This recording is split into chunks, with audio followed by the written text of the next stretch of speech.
Bonjour.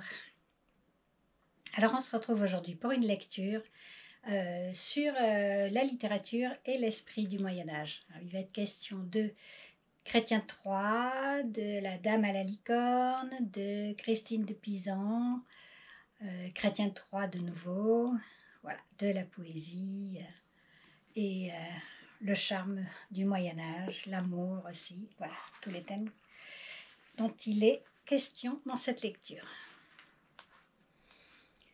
Dans Perceval ou le Conte du Graal, composé par Chrétien de Troyes vers 1180, se trouve l'épisode saisissant des 3 gouttes de sang d'une oie sur la neige, d'où Jean Giono tirera l'image centrale de Un roi sans divertissement.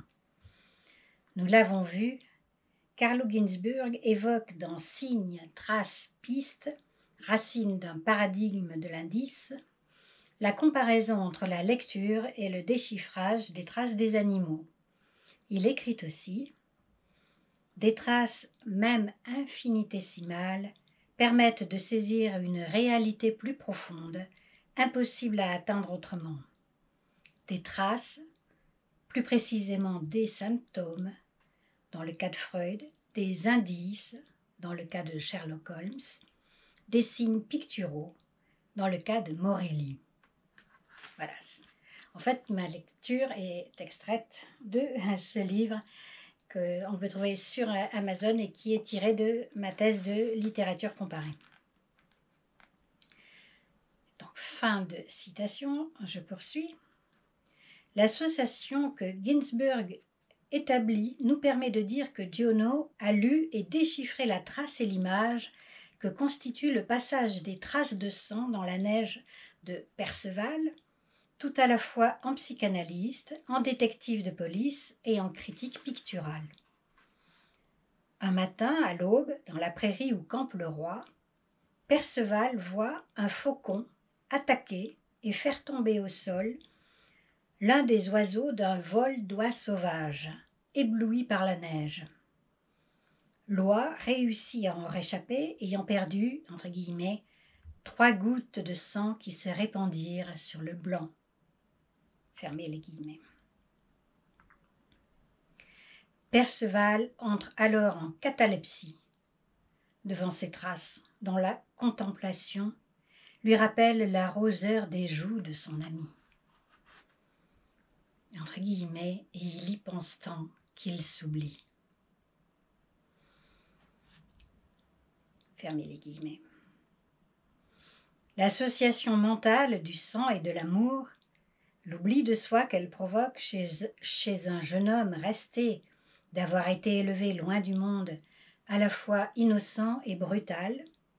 Au début de son aventure hors du château de sa mère, il a quasiment violé une jeune femme, mais sa brutalité fera merveille dans un monde chevaleresque dont l'esprit est dévoyé par la poursuite de la gloire personnelle. Donc cette association mentale du sang et de l'amour a été lu par Giono comme autant d'indices d'une vérité cachée, d'un processus possiblement criminel qui l'a mené à son terme dans Un roi sans divertissement.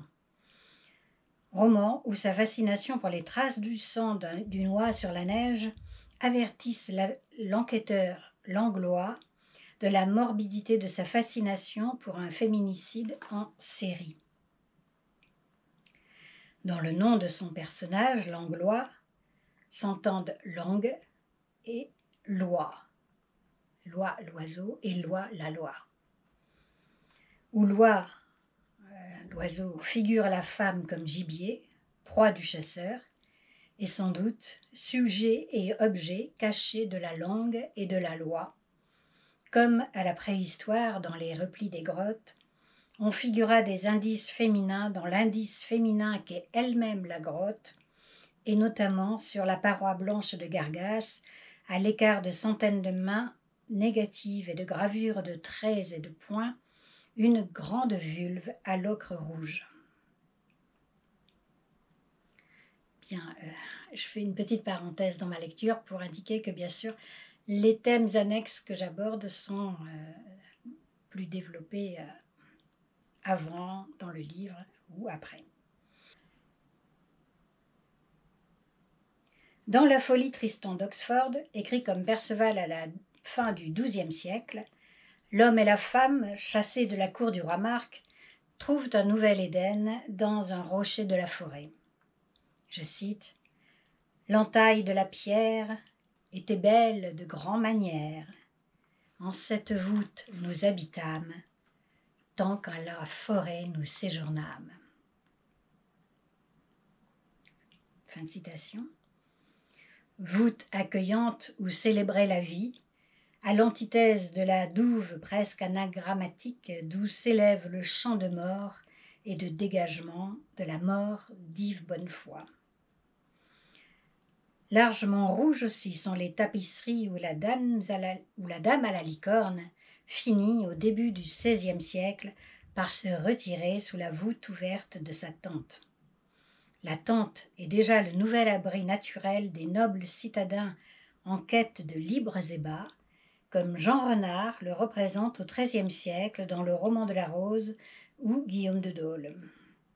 Avant de devenir amoureux de la belle Liénor, le jeune empereur Conrad organise des fêtes d'amour dont il prend soin d'exclure l'évier Marie et autres barbons jaloux en les expédiant à la chasse, pendant que les jeunes gens restent auprès des jeunes femmes.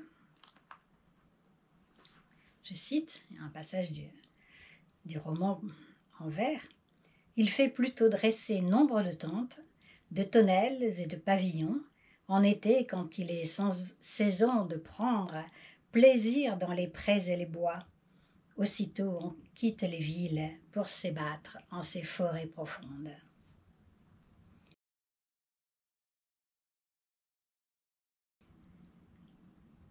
Fin de citation.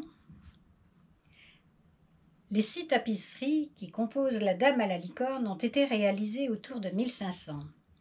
Chefs-d'œuvre dits de la Renaissance, elles sont surtout un magnifique déploiement de la pensée médiévale, sensible ne serait-ce que dans l'inscription « À mon seul désir », qui surmonte la tente de la Dame, rappelant notamment, comme la présence d'une flore et d'une faune enchanteresses, l'univers des romans d'amour courtois.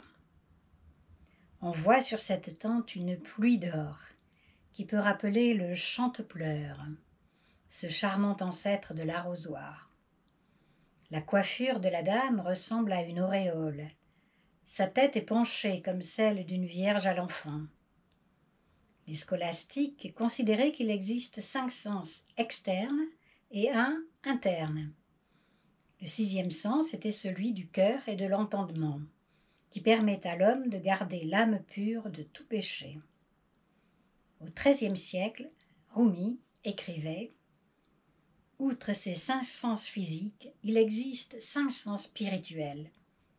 Ceux-ci sont comme l'or rouge, tandis que les sens physiques sont comme le cuivre. » Fin de citation. Donc c'est dans le Masnavi de Rumi, ce poète perse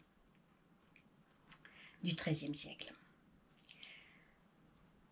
C'est par ces sens internes spirituels, commente Eva de Vitré-Meyerovitch, traductrice de Rumi donc, que peuvent s'obtenir, c'est ce qu'elle dit, l'illumination, le dévoilement, la vision mystique et l'inspiration divine, ainsi que la connaissance mystique, la juste connaissance de la réalité suprême.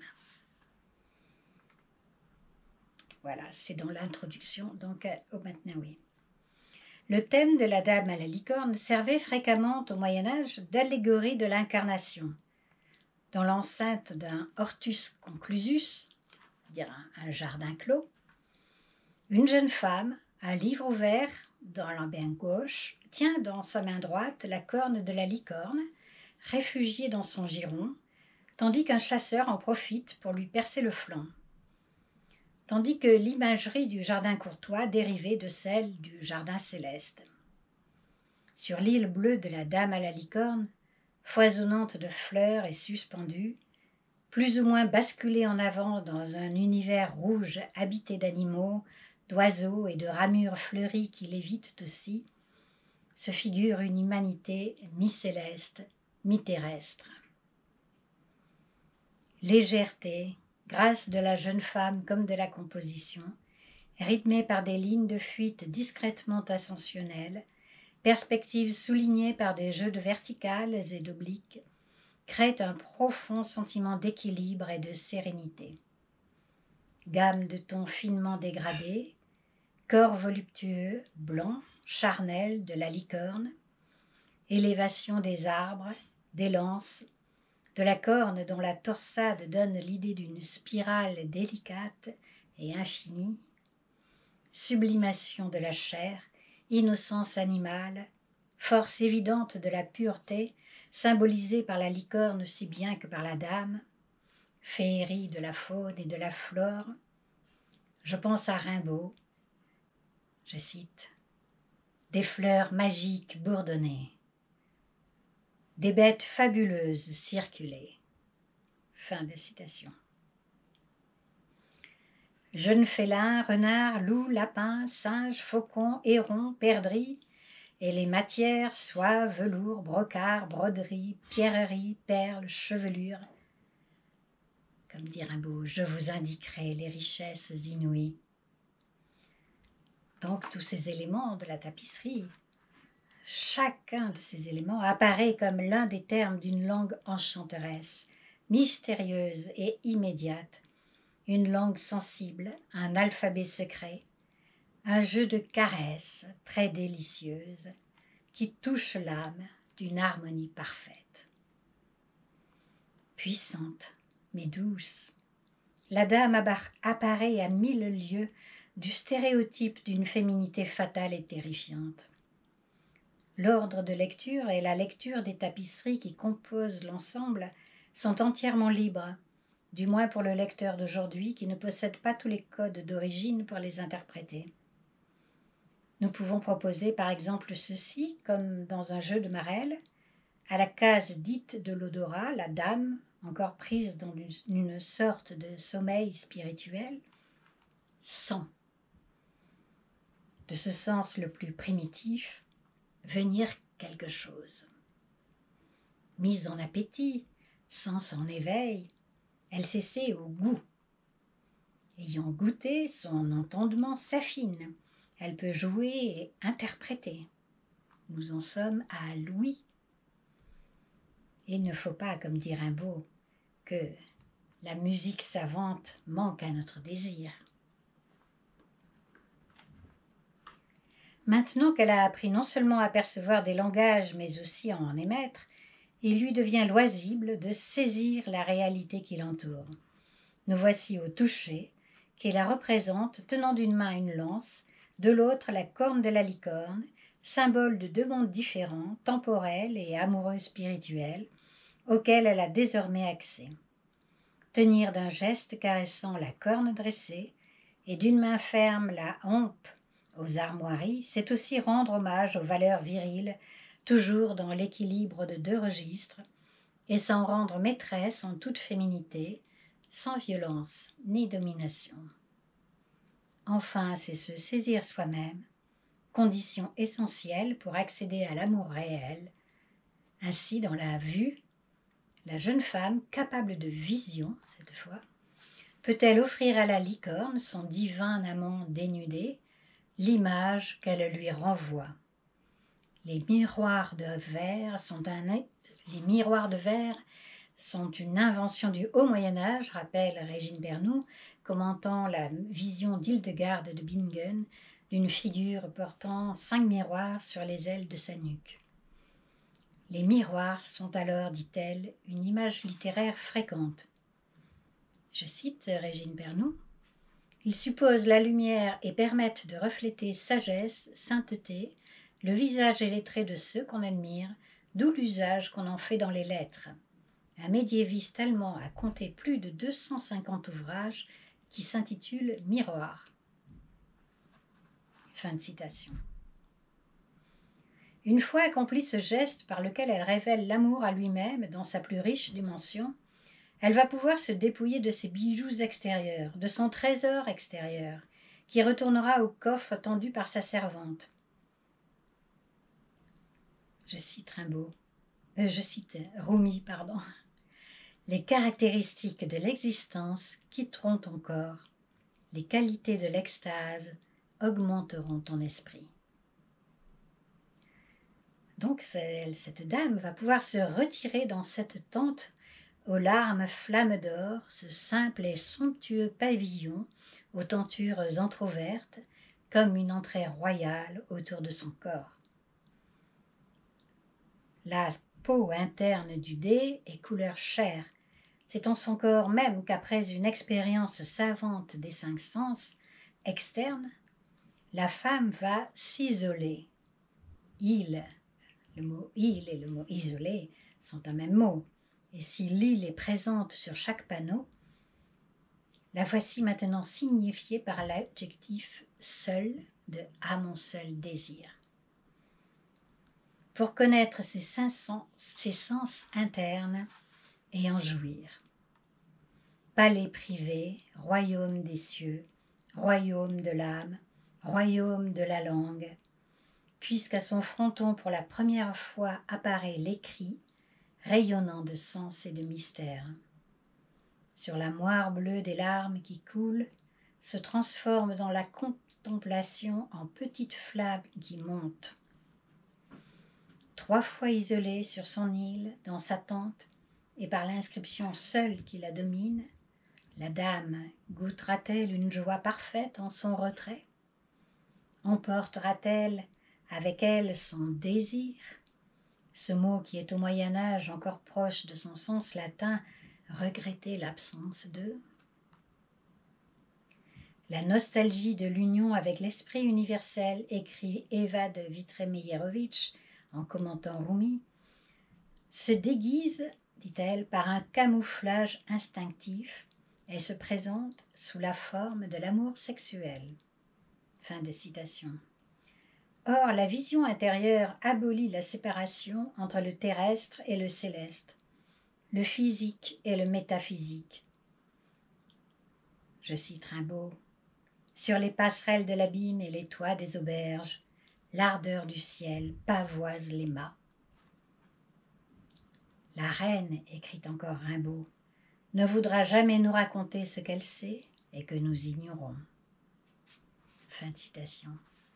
Mais elle est reine et elle sait. Que sont cette île, ces hampes, ces flammes, ce jardin? Je tente une autre passerelle, nous pouvons songer à ce que Borges dit du vivant, du nirvana. Qu'est-ce que le nirvana, littéralement parlant?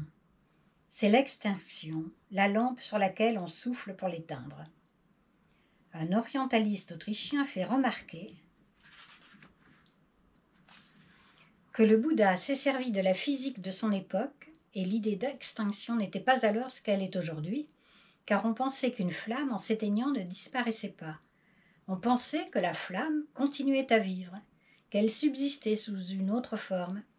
Et dire nirvana ne signifiait pas forcément l'extinction. Cela peut vouloir dire que nous continuons à vivre d'une autre façon, d'une façon pour nous inconcevable. Les métaphores des mystiques sont en général des métaphores chargées de promesses, mais celles des bouddhistes ne sont pas de cette sorte. Quand on parle du nirvana, on ne parle pas du vin du nirvana, de la rose du nirvana ou du baiser du nirvana. On le compare plutôt à une île de terre ferme au milieu des tempêtes. On le compare à une tour élevée. Il peut aussi être comparé à un jardin. C'est quelque chose qui existe, de et par soi, en dehors de nous autres. Voilà, c'était une citation extraite du livre de Jorge Luis Borges, Borges Oral. Donc, oui, en français, c'est traduit sous le titre de conférence, et donc c'est la conférence sur le bouddhisme. Dans leur grâce, et tout à la fois leur richesse et leur dépouillement, la dame elle-même s'y allège des tributs de son ego en se préparant à se retirer dans sa tente. voilement qui n'est pas signe d'une aliénation, mais délivrance et accession à son seul désir? Peut-être la réalisation de mon désir dépend-elle de mon départ pour un pays étranger, et après ce voyage l'obtiendrai-je dans ma demeure, écrit Rumi. Les tapisseries de la Dame à la licorne sont malheureusement conservées au musée du Moyen-Âge dans une atmosphère sombre et confinée. Sans doute est-il nécessaire de les protéger de la lumière naturelle et d'une lumière trop vive, mais leur disposition dans un espace étroit achève de donner l'impression d'un contresens pouvant conforter dans l'esprit du visiteur l'idée d'un Moyen-Âge obscurantiste, redoublée de celle d'une féminité nécessairement confinée, alors que ces vastes œuvres étaient faites pour orner de vastes salles, permettant d'ample circulation, et pour donner le sentiment de la couleur, de la victoire de la lumière, dans la réunion de la lumière naturelle et de la lumière spirituelle. Le contraire de l'enfermement dans une sorte de continent noir freudien datant d'un tout autre siècle, pour le coup confiné, bourgeois et poussiéreux. Ces tapisseries entre lesquelles le regard et l'esprit circulent dans la plénitude de représentations plus iconiques que réalistes, cet ensemble de tapisseries dont chacune est comme le caractère d'une écriture inconnue composant la phrase « à mon seul désir », ces 6 œuvres qui n'en font qu'une résumée dans la 7e œuvre cachée mais explosée qu'est la phrase « à mon seul désir », sont emblématiques des renaissances médiévales dont elles sont l'un des apogées. Et ce n'est pas un hasard si l'on peut y reconnaître une spiritualité orientale. Une maison pour l'âme, un sanctuaire, un lieu de culte peuvent aussi être des lieux de pleine lumière et de circulation.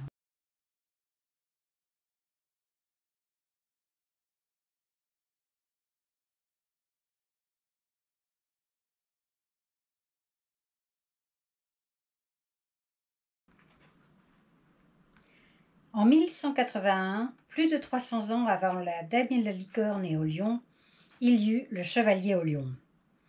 L'étude d'un passage du roman éponyme de Chrétien de Troyes nous instruira sur la nature et l'essence de la fine amour, cette perle parmi les perles des raffinements médiévaux. Il s'agit des vers 1974 à 2038. Après avoir caché Yvain et convaincu sa dame de l'épouser, la dame de compagnie de Lodine, Lunette, la conduit auprès d'elle. Première entrevue délicate, au cours de laquelle Yvain, meurtrier du chevalier de la Fontaine, et Lodine, sa veuve, la veuve de ce chevalier, que Yvain a tué, donc par accident en fait, doivent poser les bases de leur entente. Leur accord intervient à l'issue d'une conversation menée en 3 étapes, correspondant aux exigences de l'amour courtois. En guidant Yvain sur la voie de réponse qu'elle connaît déjà, Lodine participe activement à leur réconciliation. Celle-ci s'articule sur un échange. Si Yvain a méfait par son meurtre, Lodine a forfait par sa beauté. En l'exprimant, l'un et l'autre cherchent à élaborer un rapport équilibré. Ce premier dialogue entre Yvain et Lodine obéit à une construction savante, destinée à honorer les lois de l'amour courtois. Les 3 moments de leur discours s'enchaînent en une progression harmonieuse. Après s'être remis entre les mains de Lodine, Yvain se fait pardonner son crime. Puis il déclare son amour et, s'engageant à défendre La Fontaine, reçoit l'accord de la dame.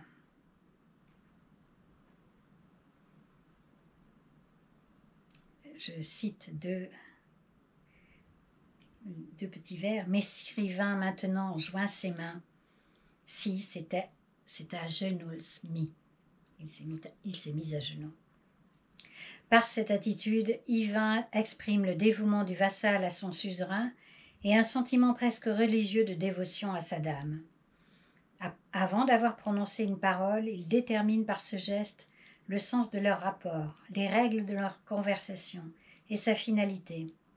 Ces premiers mots vont venir confirmer sa position. Il s'en remet à Lodine au point de ne pas même lui demander grâce.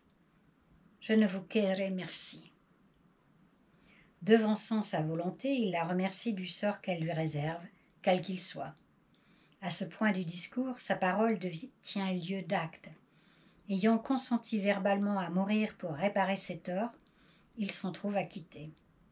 Si soyez de la monde quitte. Pour que son pardon soit entier, il faut encore que l'Odine reconnaisse la légitimité de l'acte divin, qui bien est garde droit, et l'inutilité d'un châtiment. Rien ne me vaut droit qu'on fait oxyre vos avoirs. En insistant sur sa victoire, l'Odine rappelle aussi, en la sous-entendant, la haute valeur divine. Par sa force et son courage, il est digne d'être aimé.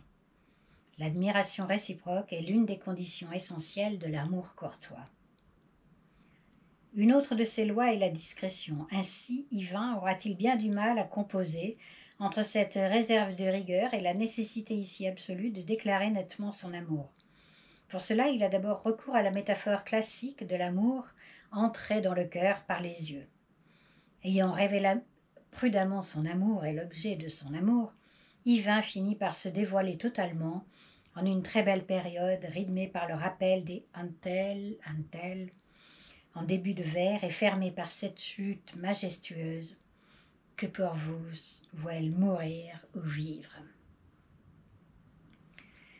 Significative aussi, dès lors qu'il ne lui reste plus qu'à s'engager à défendre la fontaine pour finir de convaincre l'Odine. Selon l'esprit courtois, la bravoure et la soumission du chevalier trouvent leur récompense et leur origine mystérieuse dans l'amitié de la dame. Tout au long de leur dialogue, Yvain semble travailler à convaincre l'Odine. C'est lui qui, devançant son désir, s'en remet à elle. Lui qui, par un artifice de rhétorique, lui fait admettre sa non-culpabilité. Lui qui, enfin, déclare son amour et se met à son service. Pourtant, le rôle de l'Odine est primordial. En lui posant des questions pour le relancer, le forcer à aller plus loin, elle l'aide à s'exprimer, le guide dans le sens que la loi exige pour aboutir à un accord. Dès le début, elle connaît l'issue de leur conversation. Elle sait d'ailleurs jouer seule la scène de la réconciliation 3 nuits auparavant. Tout en menant le dialogue vers un but déterminé, elle doit sembler se laisser convaincre, paraître maîtresse de la situation parce qu'en dernier ressort détentrice du pardon ou du châtiment, alors qu'elle a déjà adopté la seule solution possible. L'ambiguïté de son jeu permet de ménager l'honneur de chacun d'eux. Elle n'a pas l'air de céder sans raison, lui a l'occasion de se disculper, et tous deux celle de montrer la noblesse de leurs sentiments. Et surtout de laisser s'exprimer par leur bouche les règles de la courtoisie qui ont ici un effet cathartique. On a déjà vu comment Yvain, par la seule affirmation de sa détermination à mourir, a été acquitté de toute peine. Or c'est l'Odine elle-même qui, dès sa première phrase, l'a poussé dans cette direction. « Et si je vous oxy ?» qui, aussitôt après sa réponse, « La vôtre, grand merci », l'a relancé, encouragé à réitérer ses dires. « Eins me neutel », petite formule laissant passer et son admiration et son envie d'entendre les raisons d'une telle soumission. Toutes les questions de l'Odine, directes ou déguisées comme ici, sont très fines et orientées. Même lorsqu'elles semblent très franches, voire indignées, ou lorsqu'elles prennent l'apparence de la naïveté. Outre la difficulté à réaliser l'alliance entre l'obligation de réserve divine et la nécessité conjoncturelle de faire s'exprimer son amour, il semble qu'il y ait dans l'insistance de l'Odine une certaine part de coquetterie. Cette série de questions serrées et très précises révèle en tout cas pleinement la confiance que l'Odine a en Yvain et son acquiescement préalable à ses réponses. Au terme de leur discussion, Yvain promettra de défendre la fontaine vers tous hommes. L'Odine acceptera qu'il soit bien accordé. Cet échange de type classique, l'amitié de la dame contre le service du chevalier, repose ici sur un autre échange plus implicite. Une sorte d'envers de l'échange, l'aveu de leurs fautes respectives. Yvain a méfait par les armes, l'Odine forfait par sa beauté et son désir d'aimer. De ces crimes inhérents à leur nature, à leur fonction, ni l'un ni l'autre ne sont responsables. Chacun d'eux s'innocente en prononçant ou en faisant prononcer leur faute, en faisant apparaître son caractère fatal. L'expression d'une nécessité négative leur permet de déboucher sur une nécessité positive, car tel doit être le sens commun révélé à l'issue d'une série d'épreuves bien comprises. Le roman laisse deviner plutôt qu'il ne montre le sens commun et le processus de sa quête. Ici, l'échange d'un méfait contre un forfait, au lieu de se faire de manière explicite, est inscrit dans la trame du texte, partagé exactement en sa moitié, au vers 2016, entre le rappel du crime divin et l'expression de l'amour provoqué par l'Odine. La faute de chacun d'eux est pour l'autre à la fois sujet de douleur et sujet d'admiration. Étroitement liées, elles sont complémentaires, parce que contenant chacune et la punition et le pardon de l'autre. Ayant tué, Yvain va voir l'Odine et l'aimer, tandis que sa beauté l'ayant fait aimer, l'Odine devra oublier son mari. Yvain pardonne ses souffrances d'amoureux à celle qui l'a fait pleurer, tandis que l'Odine pardonne sa douleur de veuve à celui qui par amour s'engage à la protéger. La fontaine représente ici l'élément unificateur, le plus auquel ils sont arrivés par la combinaison d'éléments moi par moi. Cette première entrevue de l'Odine et Yvain résume le fonctionnement de l'amour courtois. Tout en obéissant aux lois du genre, Chrétien n'en est pas moins un créateur doué d'une fine psychologie et d'un regard empreint d'humour sur le comportement de ses personnages qu'il nous rend ainsi plus proches. Si l'on peut sourire de la timidité d'Yvain et de la coquetterie de l'Odine, on ne peut oublier la recherche, constamment inscrite dans leur dialogue, d'un équilibre à trouver au profit de l'amour et du bien commun. Cette haute idée des rapports amoureux, érigée en véritable science, basée sur l'admiration réciproque et illustrant la quête de l'idéal de toute une communauté, trouvera un écho jusque chez les héros cornéliens. Le discret, bien accordé somme de l'Odine n'est pas très loin du « va, je ne te hais point » de Chimène. Mais tout code appelle aussi un décodage, et c'est ce à quoi s'emploie, plus de 2 siècles après Chrétien de Troyes, Christine de Pisan. A-t-il jamais existé ? Si le texte et ses illustrations ne donnent aucun indice sur l'identité de celui dont l'auteur, Christine de Pisan donc, se présente comme une sorte de ghostwriter, c'est peut-être que celui pour qui elle dit « je » est lui-même le fantôme de l'affaire, son prétexte pour se faire homme le temps d'un roman, tout en gardant la main, sa main de femme et de militante de la cause des femmes, qui récupère la romance mensongère racontée par les hommes pour finalement la démystifier. Et après tout, peu importe qu'il ait existé ou non, car tout séduisant amoureux qu'il soit, il n'est qu'un stéréotype. Il est même moins que l'archétype de l'amant tel que l'élaborèrent les romans de fin amour. En ce début du XVe siècle, on est déjà bien loin de Chrétien de Troyes, de ces chevaliers valeureux et aventureux, hommes accomplis affrontant tous les dragons du monde par sens de l'honneur, le leur, c'est celui du roi et celui de leur dame. Ici, l'amant est un tout jeune adolescent qu'une jeune femme mariée à un vieil homme pénible va jouer à séduire. Mais le garçon charmant finira en homme comme les autres, et de l'histoire d'amour, il ne restera rien qu'un sentiment de gâchis. Christine, comme elle s'appelait elle-même, essaie-t-elle donc de décourager les femmes de l'amour ? Loin de là. Avant la mort de son aimé, elle a vécu avec lui le grand et heureux amour. Ils étaient tous les deux jeunes et amoureux. Ils ont eu 3 enfants et bien des indices dans ce livre montrent qu'elle a goûté pleinement tous les plaisirs de l'amour, qu'ils ont joui d'une vie amoureuse ardente et accomplie. Christine ne repousse pas l'amour, au contraire, elle met en garde les femmes contre le faux amour. En a-t-elle eu l'expérience après son veuvage, ou l'a-t-elle simplement observé autour d'elle ? En tout cas, c'est une femme redoutablement intelligente, qui dénonce l'illusion d'aimer à laquelle hommes et femmes s'adonnent volontiers comme à un vin, une drogue. Ainsi que le fera bien après elle Stanley Kubrick dans son film Testament, Eyes Wide Shut, en 1999, Christine déploie le spectacle de l'ivresse amoureuse, mais jusqu'à la gueule de bois. Et quand Nicole Kidman, au bout du compte, déclare à la fin du film qu'il ne reste au vrai couple qu'à laisser au néant les fantômes et à recommencer à faire l'amour, il semble que Christine ait écrit son dialogue. Ce sont bien souvent les conseils les plus simples qui sont les plus subtils et les plus difficiles à comprendre.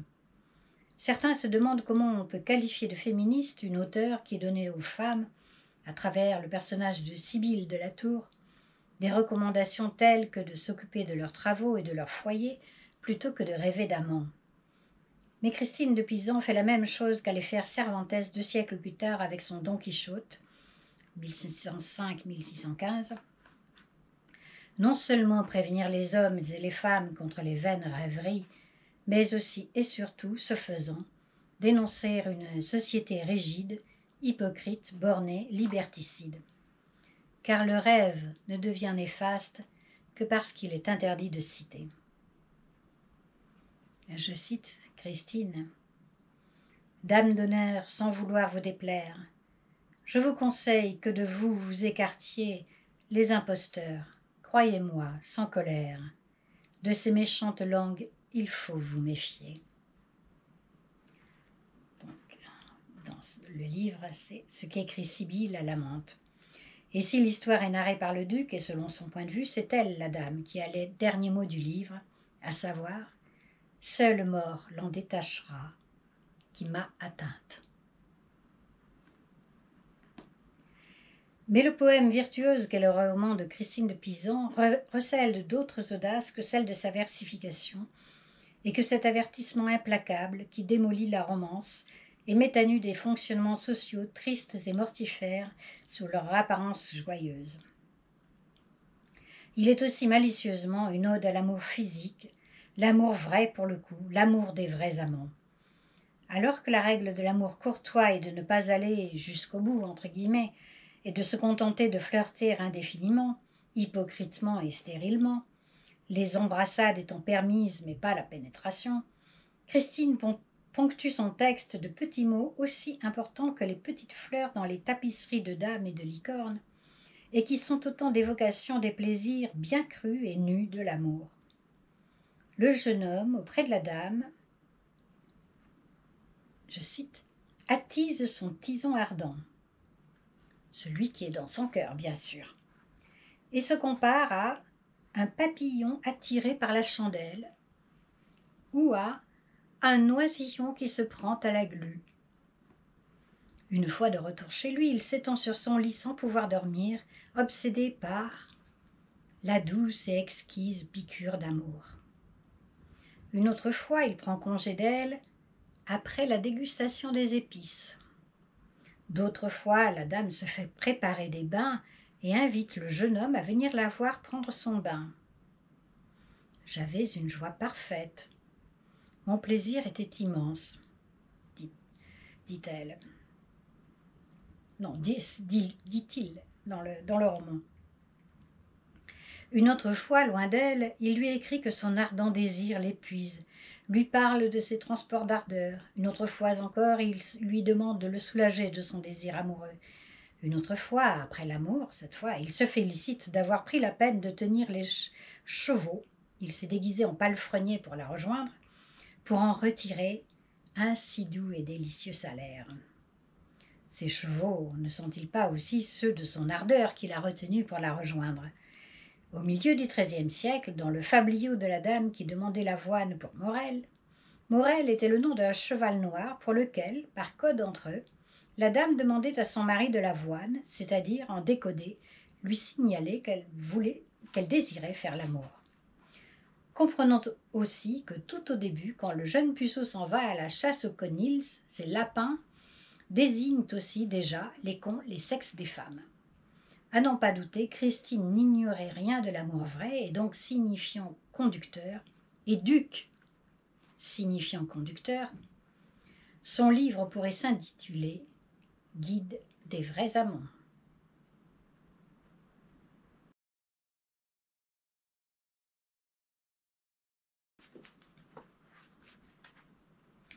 Historique ou fantasmatique, le Moyen-Âge, souvent très déprécié, négativement connoté, moyenâgeux, devenu synonyme d'obscurantiste, reste dans l'esprit des lecteurs de ses œuvres poétiques un temps où l'amour était aimé innocent ou courtois, les femmes sveltes, pleines et fortes d'esprit et de sagesse, les hommes beaux, preux, valeureux, aimant les femmes leur vis-à-vis, généreux envers les hommes.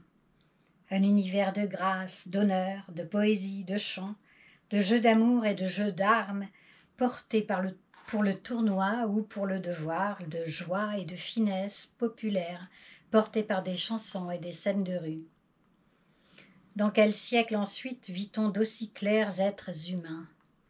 La peinture en témoigne, ce ne furent bientôt, après cet âge candide, que chère grâce, regard vicié, désir et plaisir bas, idéaux bourgeois, pente fatale, qui mena à la perte du sens de l'honneur, de la gratuité, de la grâce, qui éclate aujourd'hui dans le règne de l'argent, de la communication dévoyeuse de paroles, des corps et des visages trafiqués par l'industrie de l'esthétique. Le Moyen-Âge, comme le dit Borges, si calomnié et si complexe, nous a donné l'architecture gothique, les sagas d'Islande et la scolastique où tout est remis en question, nous a donné surtout la divine comédie. Fin de citation. Ce temps qui a aussi permis l'éclosion du génie de femmes telles que Hildegarde de Bingen, Marie de France ou Christine de Pisan, entre autres, est le temps du printemps. C'est ce que, tel Vénus sortant des eaux, il a légué à la Renaissance. Le Moyen-Âge est un temps de médiation, comme son nom l'indique. Lui-même, qui ne s'appelait pas encore Moyen-Âge, se percevait comme temps de renaissance perpétuelle. C'était là sa façon d'être antique. La résurrection ne vient qu'après la mort, et le Moyen-Âge vint après la mort de l'Empire romain. Le Moyen-Âge fut un temps de résurrection. Alors qu'il ne désirait que toujours faire renaître les valeurs antiques, il développait, malgré lui, un univers entièrement nouveau. Là fut la résurrection. Lieu de l'aube, c'est à l'aube que Jésus apparaît ressuscité. Elle est le lieu du soleil levant, le lieu de l'Orient spirituel. Et c'est à l'Orient que le Moyen-Âge s'oriente. Il ne fait pas renaître Rome, très loin de là, il fait naître une nouvelle lumière. Au-delà des structures politiques féodales, du poids paralysant des hiérarchies sociales et ecclésiales, peuples et poètes inventent le royaume d'une pensée neuve, originale, où le christianisme est complètement mêlé des paganismes locaux et des influences orientales, notamment islamiques. Que l'on songe seulement au Cantique des créatures de saint François d'Assise, écrit en 1225 et qui ne ressemble en rien à une prière chrétienne, quoiqu'elle reste l'une des plus fameuses. Son ton poétique, ses évocations de l'eau, de la lumière, du soleil, de la lune et des étoiles, de la terre, de ses couleurs, de ses fruits, de tous ses bienfaits, et pour finir du destin de l'homme après sa mort, semblent à la fois une paraphrase et un résumé du début de la sourate Les abeilles, des versets 1 à 16 et 28 à 32. Quelques années plus tôt, en 1219, Françoise d'Assise s'était rendue à Damiette, en Égypte, auprès du sultan Malik al-Kamil. Alors que les croisades faisaient rage, ce dernier l'avait cependant reçu courtoisement. Ils avaient eu le temps d'échanger sur leurs religions respectives, et sans doute François avait-il pu prendre connaissance du Coran. La révélation, l'Apocalypse, comme tout le Coran, annonce la résurrection. Il faut se garder de n'en parler qu'au futur.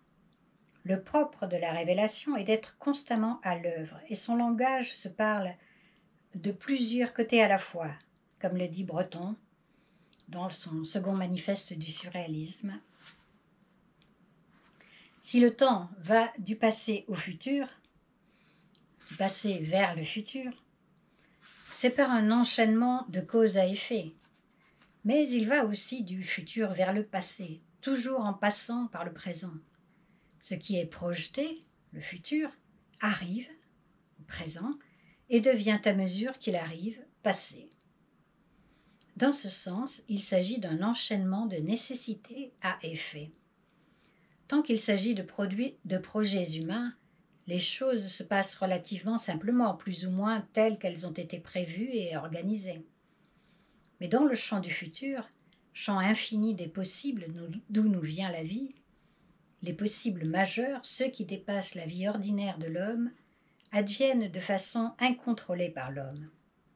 Tel est le champ de la résurrection, celui où tels êtres de chair, d'esprit, ressuscitent pour la vie éternelle, entre guillemets, tels autres pour être réenterrés dans le passé. Le sens du temps n'est pas seulement linéaire, du passé vers le futur ou du futur vers le passé. En vérité, il est fractal. L'homme est entouré d'une multitude de ponts pour voyager dans le temps. Le Moyen-Âge en est une fraction toute proche de nous, comme l'Antiquité et la préhistoire. Et la culture de ces temps, plus ou moins fantasmés, suscite quantité d'œuvres cinématographiques et littéraires, de jeux vidéo et de séries télévisées. Spécialement celle du Moyen-Âge et de son univers de chevalerie ou de merveilleux, qui a imprégné quasiment toutes les cultures du monde. Moyen, dans le Moyen-Âge, signifie âge de médiation, de passage. L'époque moderne, par son obscurantisme, a obstrué le passage, mais le futur nous réserve les armes pour le libérer.